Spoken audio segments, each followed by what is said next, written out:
Hello everyone, स्वागत है आपका हमारे चैनल पे। और आज है 12 अप्रैल और हम लोग क्या करेंगे, इंपॉर्टेंट न्यूज़ को जो भी एग्जाम में पूछे गए हैं ना, मैं आपको यहाँ पर दिखाने की कोशिश करूंगा। चलिए स्टार्ट करते हैं। सबसे पहला, ये हमारे प्रधानमंत्री जी और ये हमारे लोकसभा के उम्मीदवार हैं उत्तराखंड में। ठीक।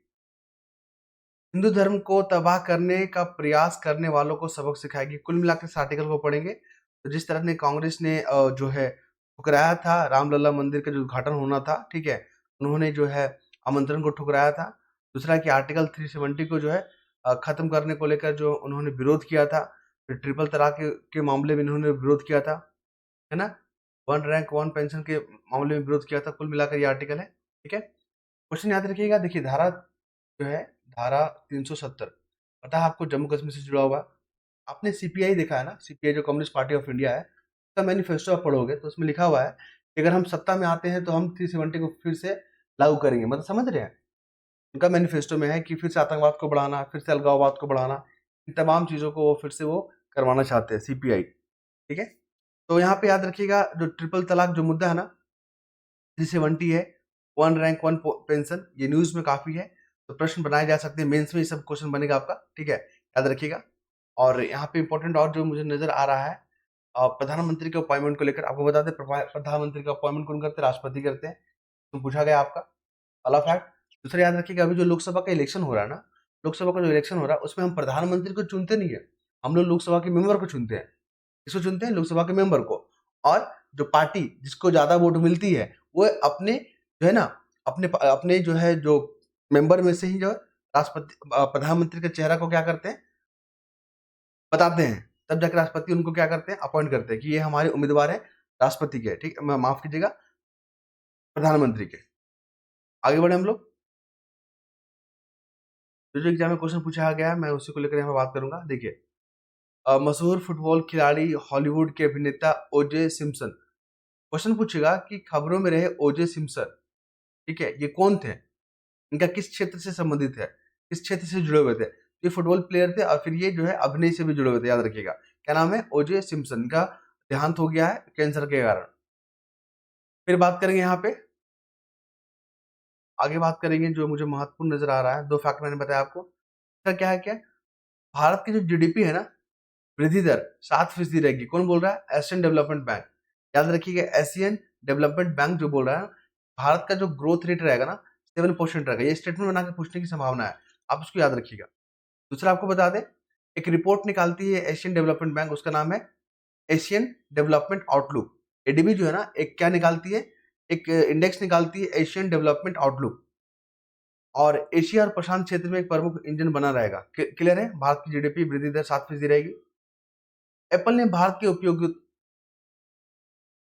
एप्पल ने भारत के उपयोगिताओं को चिताया आईफोन में पेगासस। देखिए पेगासस वाला जो है ना, न्यूज में पूछा गया था। ये इजराइल समूह का क्या है? एक स्पाईवेयर है, याद रखिएगा। इजराइल समूह का मतलब इजराइल से जुड़ा हुआ पेगासस जो है, ये क्या है? आपका स्पाईवेयर है। और ये एग्जाम में बीपीएससी में पूछा गया है, याद रखेंगे। आगे बढ़े हम लोग। तो देखिए, अभी इजराइल और हमास के बीच में युद्ध चल रहा है, आपको पता है ना, अभी भी मामला ठंडाया नहीं है। हमास और इजराइल के बीच में चल रहा है। मतलब पूरा वेस्टर्न एशिया जो है डिस्टर्बेंस चल रहा है अभी वहाँ पे। और आपको बता दें, इजराइल से जो भारतीय फंसे थे, भारत में जो सुरक्षित लाए गए थे, ऑपरेशन ऑपरेशन विजय के तहत लाया गया था। एग्जाम में क्वेश्चन पूछा गया है, याद रखेंगे। और आपको बता दें, वहाँ पे इंफ्रास्ट्रक्चर को डेवलपमेंट करने के लिए इजराइल गवर्नमेंट और भारत गवर्नमेंट ने आपस में समझौता किया है कि हम जो आपको लेबर सप्लाई करेंगे, याद रखेंगे। ठीक है, तो यहाँ से बहुत सारे जो है ना 60,000 लोग जो जाएंगे वहाँ पर काम करने के लिए, वहाँ पे इंफ्रास्ट्रक्चर को डेवलपमेंट करने के लिए। ठीक है, चलिए। और आपको यहाँ पे बता दें, आर्टिकल 21, हमारा जो संविधान है ना, आर्टिकल 21, ये जो है ना विदेश जाने का अधिकार देता है। विदेश में रहने का, कमाने का ये अधिकार देता है, आपको याद रखिएगा। ठीक है।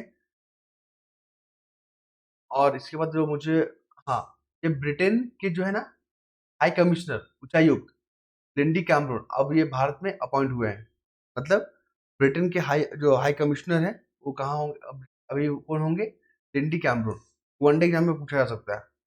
वनडे एग्जाम कहने का मतलब जो एक दिन में एग्जाम होता है, जिसमें मेंस और इंटरव्यू का कोई जो है स्टेज नहीं होता है। ठीक है, चलिए आगे बात करेंगे हम लोग यहाँ पे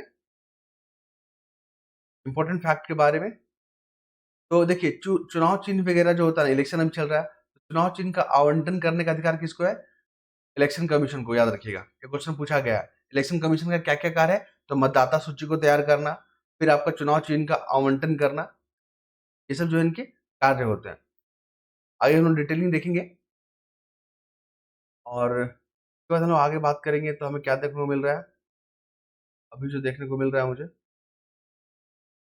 एडिटोरियल पेज, सीधा ये देखिए, तकनीक जो है ना, टेक्नोलॉजी जहाँ इंसानों के कामों को आसान बना दिया है ना, तो बहुत सारी चिंताएं को भी जन्म दिया है। ये क्वेश्चन मेंस में करेगा आपको, ठीक है। और सबसे ज्यादा जो शिकार होते हैं ना, पढ़े लिखे लोग ही होते हैं। चिंता पूछेगा कि आप इसमें चैलेंजेस बताइए, टेक्नोलॉजी ने किसको किसको जो है यहाँ पे अफेक्ट किया है, तो पढ़े लिखे लोगों को ज्यादा इफेक्ट किया है। साइबर अपराध जो है ना उन्हीं के साथ होता है। वो लोग जो अनजाने लिंक को ऐसे क्लिक कर लेते हैं वो लोग, ठीक है, अनजाने मैसेज कॉल को रिएक्शन देने लगते हैं वो लोग बातचीत करके, तो यहाँ पे साइबर ठगों को मौका मिल जाता है। याद रखिएगा, सबसे ज्यादा शिकार होते हैं पढ़े लिखे वाले। तो यहाँ पे साइबर बुलिंग एक शब्द है। साइबर बुलिंग क्या होता है? ऑनलाइन किसी को धमकाना, ठीक है, बुलिंग करना, तो शोषण करना, ये सब क्या है? साइबर बुलिंग के अंतर्गत आता है। तो ये टर्म को याद रखिएगा। बोलेगा साइबर बुलिंग से आप क्या समझते हैं और किस तरह जो है ये लोगों की प्राइवेसी को कैसे नुकसान पहुंचा रहा है, तो इस तरह का मेन क्वेश्चन मेंस के लिए क्वेश्चन फ्रेम करेगा, आपको याद रखना है। फिर यहाँ पे बता दे रहे डीप फेक शब्द आपको पता है ना, बहुत ही अभी अभी आप देखोगे, हांगकांग का एक कंपनी था, मैं आपको कहानी बता रहा हूँ, रियल कहानी है। हांगकांग की कंपनी था, ठीक है, वहां पे डीप फेक के माध्यम से क्या किया गया? ऑनलाइन मीटिंग अरेंज किया गया, ठीक है। तो यहाँ पे जो सीईओ होता है, जो इसके एम्प्लॉय होते हैं, मैनेजर वगैरह होते हैं, ऐसा मतलब जनरेट किया गया एआई के माध्यम से कि ये जो है ना ऑनलाइन मीटिंग जो है ना अरेंज किया गया, और सारे जो यहाँ पे जितने भी कर्मचारी या अधिकारी थे, सब जो है ना ओरिजिनल लग रहे थे। तो लोगों ने इसको क्या क्लिक करके ज्वाइन किया और बहुत सारे जो है फंड वगैरह ट्रांसफर किए, है ना। तो फिर बाद में पता चला कि जो ऑनलाइन मीटिंग था ना, ये डीपफेक के माध्यम से तैयार किया गया नकली कंपनी था, नकली जो यहाँ पे मीटिंग था ये। तो ये आप समझ रहे हो ना टेक्नोलॉजी कितना बड़ा जो है यहाँ पे कंसर्न बनते जा रहा है। तो यहाँ पर आप लोग ध्यान रखिएगा, ये पूरा आर्टिकल पढ़ने के बाद साइबर जो है कितना चिंताएं जो जो नेगेटिव पक्ष है इसका किस तरह जनरेट कर रहा है उसको ध्यान रखिएगा। और इसे बचने के उपाय में आप क्या करिए? जो अनजानी जो साइट है, जो जिसको जिस साइट को आप जान नहीं रहे, उस पर क्लिक नहीं करना है। जो अनजाना लिंक आता है ना, ठीक है, मैसेज वगैरह आता है, उस पर क्लिक नहीं करना, बचना है वहाँ पे। अभी अभी हाल में कुछ दिनों पहले मुझे भी फ़ोन आया था, मैसेज आता है कि आपके जो है ना सिम वगैरह बंद हो जाएँगे, तो आप तुरंत जो है आप इस लिंक पे क्लिक कीजिए। मैंने उस फ़ोन को तुरंत काटा। ये सब क्या हो रहा है? साइबर बुलिंग, साइबर ठग का सब तरीका है, याद रखिएगा। अनजाने कॉल को भी इंटरेस्ट नहीं लेना है। बैंक से कॉल आ रहा है कि आपका जो अकाउंट बंद कर दिया जा रहा है, आपका एटीएम कार्ड बंद कर दिया जा रहा है। ये सब वो लोग क्या कर रहे हैं? फिशिंग का काम करते हैं, लोगों को फँसाने का काम करते हैं। इस सब पे ध्यान नहीं देना है, ठीक है? क्योंकि बैंकिंग वगैरह आपको कॉल नहीं करेगा, आपको सीधा ब्रांच जाना है, वहाँ से बात करना होगा। आगे बात करें यहाँ पे, तो देखिए ये हैं आरएसएस के प्रमुख श्री मोहन भागवत जी। क्वेश्चन पूछा गया है बीपीएससी में। CPI communist party of India ये भी 1925 में बना था, और आरएसएस जो हमारा है ये भी 1925 में बना था। आरएसएस का मुख्य कार्य क्या होता है? राष्ट्र हित को प्रोटेक्ट करना, राष्ट्र हित के लिए लोगों को जागरूक करना, अपने धरोहर अपनी संस्कृति को बचाए रखना, ठीक है, और देश के आह्वान के लिए, देश की रक्षा के लिए हमेशा तत्पर रहना, ये इनका मुख्य एजेंडा होता है, मुख्य उद्देश्य होता है, याद रखिएगा। अब कुछ दिन पहले भी जो ये आर्टिकल आया था आरएसएस पे, मैंने बात किया था, ये 1925 में बना था। ये बहुत बड़ा संगठन है ये। फिर हम लोग बात करेंगे अगले मुद्दे पे। तो यहाँ पर क्वेश्चन पूछा गया, डेट याद रखिएगा। जो भी महत्वपूर्ण संस्था होता है ना, उसका एस्टेब्लिश ईयर याद रखेंगे आप। लोकसभा में जो है तीसरे चरण का चुनाव होगा। आपको बता दें, इस बार जो लोकसभा का इलेक्शन हो रहा है ना, तो 4 राज्य में भी विधानसभा इलेक्शन हो रहा है। कौन-कौन सा हो रहा है एग्जाम में पूछेगा।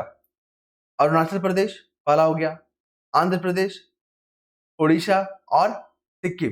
ये 4 राज्य याद रखिएगा, यहाँ पर भी आपके विधानसभा इलेक्शन होंगे। तो क्वेश्चन पूछेगा, क्या इस बार का जो इलेक्शन हुआ था उसमें कौन-कौन से राज्यों में विधानसभा में इलेक्शन हुए थे?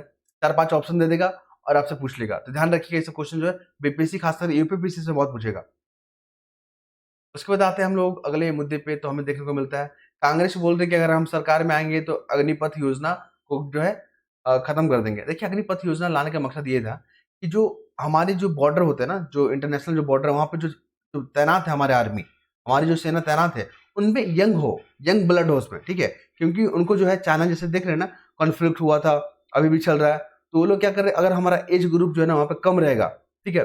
24-25 वाले एज वाले रहेंगे ना, तो उनमें ज़्यादा जो है ना वो क्या रहता है, एनर्जी रहता है हमारी सेना में, ठीक है? अगर उनको 40-45 साल वाले वहाँ पे रहेंगे तो थोड़ा-सा वहाँ पे एनर्जी को, हालाँकि हमारी सेना में ऐसा नहीं होता, लेकिन फिर भी वहाँ पे यंग ब्लड रहेंगे ना, तो चीज़ों को ज़्यादा टैकल करेंगे, ठीक है? इसलिए अग्निपथ योजना को लाया गया था और इसमें 4 साल जो है आप अगर काम करते हो, अगर बेहतर करते हो तो फिर आपको फॉरवर्ड किया जाएगा। ठीक है? ये था लाने का मुख्य मुद्दा। तो अकाउंट्स बोल रहे हैं कि हम आएँगे तो उसको खत्म कर देंगे और मैं आपको बता दूँ यहाँ पे चुनावी बॉन्ड योजना के बारे में यहाँ बात किया गया है। मैं यहाँ पर डिटेल में बात करूँगा। चुनावी बॉन्ड योजना याद रखिए 2017 में आया था और 2018 में इसको लागू किया गया था।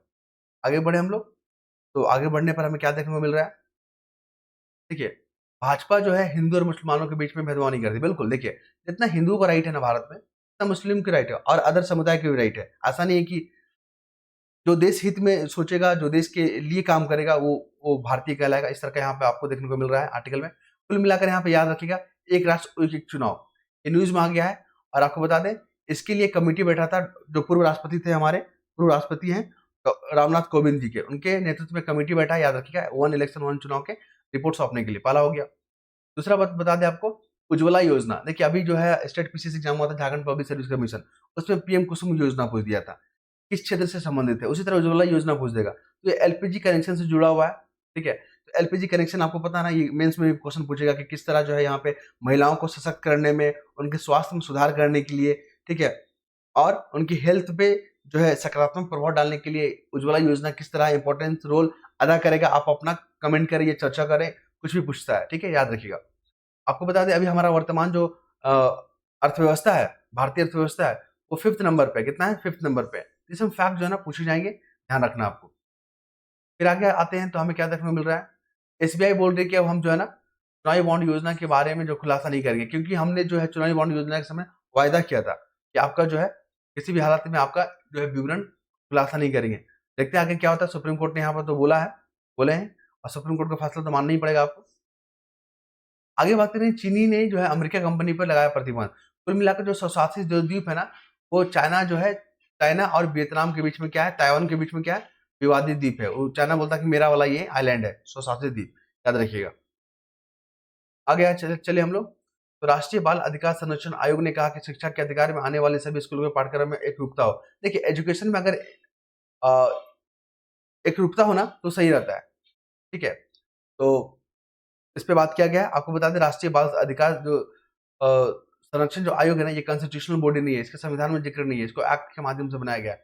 याद रखेंगे, राइट टू एजुकेशन जो है 2009 का अधिनियम है, राइट टू एजुकेशन। और आपको ये भी बता दें, राइट टू एजुकेशन हो गया, यहाँ पे राष्ट्रीय बाल अधिकार संरक्षण आयोग हो गया, जो बच्चों के जो अधिकार को क्या करता है, प्रिजर्व करता है। साइबर अपराध में भारत का मामला हो गया है 10वां रैंक पर। पूछेगा साइबर अपराध पे जो है ना, भारत का रैंकिंग क्या है, 10th नंबर पे है। टॉप पे कौन है? तो टॉप पे है रशिया, ठीक है? मतलब जो साइबर अपराध किए जाते हैं, तो रशिया में बहुत ज़्यादा साइबर अपराध किए जाते हैं। सेकंड नंबर पे आता है यूक्रेन, थर्ड पे आता है चीन। तो टॉप के 2-3 याद रखिएगा और फिर उसके बाद भारत का रैंकिंग याद रखिएगा। ये सब मेंस में आपको पूछेगा कि नहीं, साइबर जो है चुनौतियों से निपटने के लिए भारत ने क्या-क्या कदम उठाए हैं और वर्तमान में साइबर अपराध को लेकर भारत की क्या स्थिति है। तो आपको 2-3 घटना बताना होगा, पेगासस वाला बताना होगा, मालवेयर वाले केस बताने होंगे कि किस तरह जो है भारत के जो पीएसयू है, जो स्ट्रेटेजिक जो संस्थान है, उस पर कैसे जो सेंधमारी किया जाता है। आपको पता है झारखंड का जामताड़ा भी साइबर ठग के लिए काफ़ी फेमस है।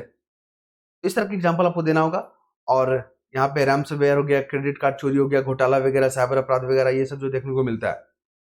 आगे बात करें यहाँ पे, तो यहाँ पे विस्तारा जो है ना, अब जो है एयर इंडिया में विलय कर गया है, मर्ज करेगा और ये विस्तारा आपको बता दें टाटा समूह और सिंगापुर की जो है संयुक्त जो है इंडस्ट्री है, मतलब उद्यम है, ध्यान रखिएगा। आगे बात करेंगे हम लोग, तो आगे तमाम मुझे जो न्यूज़ देखने को मिल रहा है, समय कितना हो गया? 13 मिनट हो गया और 2-3 मिनट का और रहेगा हमारा। तो यहाँ पे लिंडी कैमरून याद रखिएगा, जो ब्रिटेन की जो है उच्चायुक्त रहेगी भारत में, वाला ये।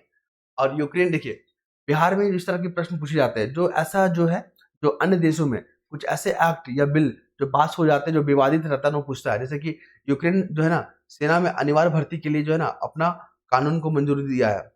इस तरह के क्वेश्चन पूछ देगा कि बताइए हाल में कौन सा देश जो है ना, सेना की अनिवार्य भर्ती को लेकर जो यहाँ पे बिल पास किया था, तो यूक्रेन, याद रखिएगा। आगे बात करें यहाँ पे, तो हमें क्या देखने को मिल रहा है? CAA citizen amendment act, NRC और समान नागरिक संहिता स्वीकार नहीं करेंगी ममता बनर्जी। देखिए, ये सब जो है ना, लेफ्टिस्ट विचारधारा वाले लोग होते हैं, कम्युनिस्ट विचारधारा वाले होते हैं, ठीक है? तो यहाँ पे क्या हो गया? सीएए क्या? Citizen amendment act. आपको बता दें, नागरिकता, नागरिकता को लेकर जो कानून कौन बनाता है? संसद बनाता है। ये क्वेश्चन पूछा गया है। एनआरसी, नेशनल, ठीक है, सिटीजन रजिस्टर। और यूनिफॉर्म सिविल कोड, अभी आपका जेपीसी हुआ था उसमें जो है ना यूनिफॉर्म सिविल कोड से जो है ना 2-3 क्वेश्चन पूछ लिए गए थे, डायरेक्ट पूछे गए थे। आर्टिकल 44 पूछा गया, आर्टिकल 37 पूछा गया, ठीक है? तो ये सब याद रखिएगा, एग्ज़ाम में पूछे जा रहे हैं। आगे बात करें हम लोग, तो हमें जो देखने को मिल रहा है स्पोर्ट्स सेक्शन में थोड़ा-सा देख लीजिएगा। आर प्रज्ञानन और विदित गुजराती बोलेंगे ये दोनों जो है ना किस खेल से जुड़े हुए हैं? तो आपको बता दें ये जो शतरंज खेलते हैं, चेस प्लेयर है ये। और इसके बाद हम लोग बात करेंगे अगला मुद्दे पे, तो हमें जो देखने को मिल रहा है, एक टॉप्स स्कीम याद रखिएगा, टॉप्स, ठीक है? टारगेटेड ओलंपिक पोडियम स्कीम जो है ना, ये जो है खेल क्षेत्र से जुड़ा हुआ है और जो भी बेहतर खिलाड़ी है उनको अंतर्राष्ट्रीय सुविधा दिया जाएगा ताकि वो जो है ओलंपिक में बेहतर परफॉर्म कर सके और भारत के लिए मेडल लेके आए। ये तमाम जो फैक्ट मैंने डिस्कस किया जो एग्जाम में और वनडे एग्जाम में बहुत बार पूछा गया है। आई होप आप चीज़ों को समझ पा रहे होंगे। अगर कुछ कमेंट या क्वेरी होगा तो आप लोग जो है कमेंट बॉक्स में कर सकते हैं। धन्यवाद।